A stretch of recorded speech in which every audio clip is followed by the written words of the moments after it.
It's been a beautiful day across KELOLAND for much of the day, beyond a couple of isolated showers that have been moving through now and again. We'll clear out as we head through the night. It'll be pretty comfortable as well. Low temperatures in the 50s, but it is still going to be breezy, if not outright windy at times through the rest of the day and into part of the night.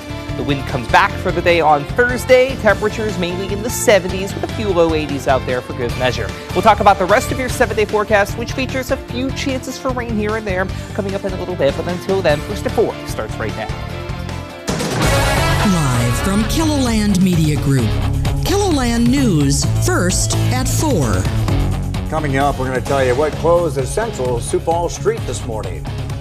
Plus, when you can get a close look at some museum pieces inside a Sioux Falls facility. And how a Minnesota woman is looking to toddlers to solve the trucker shortage. Good afternoon, and thanks for tuning in to First at 4. I'm Don Jorgensen. And I'm Kelly Volk. A Sioux Falls man is headed to federal prison following a conversation using Facebook Messenger. According to court documents, 23-year-old Cody Konechki attempted to meet a 14-year-old girl for sex last year. But the person he was talking to turned out to be an undercover agent. He pleaded guilty to attempted enticement of a minor, and today a federal judge sentenced him to 10 years behind bars. Konechny also has open cases in state court, including a child rape case in Aurora County.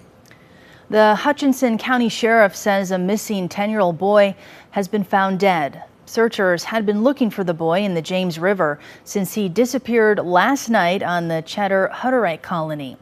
A rescue team from Canada found the boy in the river today around noon. We'll hear from the sheriff tonight on KELOLAND News. A water main break closed part of the Central Sioux Falls Road this morning.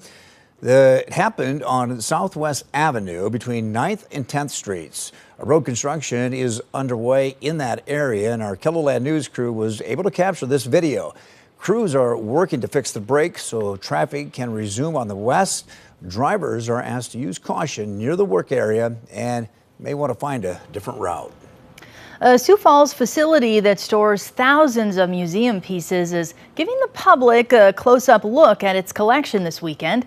Perry Groten has a preview of his story coming up in our second half of First at 4. I'm in the heart of the Irene Hall Museum Resource Center. Think of this as kind of your grandmother's attic on steroids. 30,000 square feet containing 126,000 artifacts. Down here we have old sewing machines. Over here, old vacuums.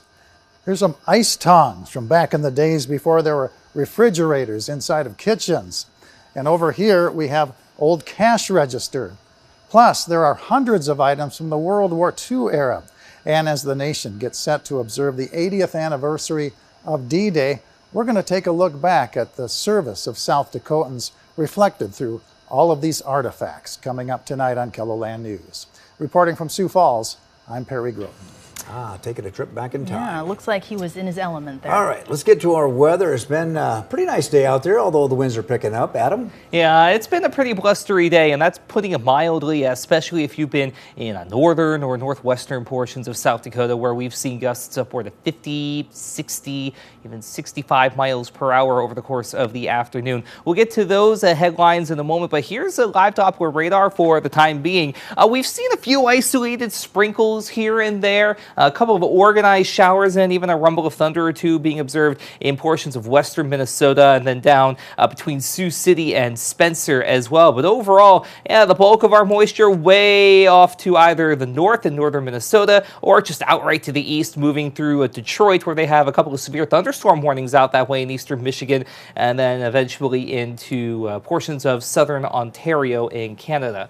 Here's a view from our downtown camera. A nice afternoon, even with the cloud cover in place. It has been at least a little on the breezy side at times. Same rules apply for Rapid City, but it has also been, again, pretty windy at times out that way. The only major difference, they got a little more sunshine out there. Still, considering the alternative, this isn't bad at all. Now, I did mention it has been pretty windy for a better part of the day. Latest updates on that, well, It's not going anywhere. Wind advisories in place in TAM for a majority of KELOLAND through the first half of this evening. High wind warning up in Harding County, including the Buffalo area, for the same time frame. We could still see some gusts approaching 50 to 60 miles per hour out there. Beyond that, we've just been seeing a lot of fair weather cloud cover out there over the last hour or so. Any actual rain and substance, for that matter, is down toward northwestern Iowa and again up toward Alexandria in western portions of Minnesota. We have a few spotty chances for rain now and again, but overall, the extended forecast is more dry than wet. We'll talk about that in a little more detail as we head through the hour. Thanks, Adam.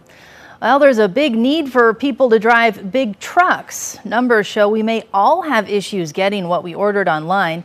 Last year, the American Journal of Transportation noted a shortage of about 80,000 truck drivers, and that number is projected to double by 2030.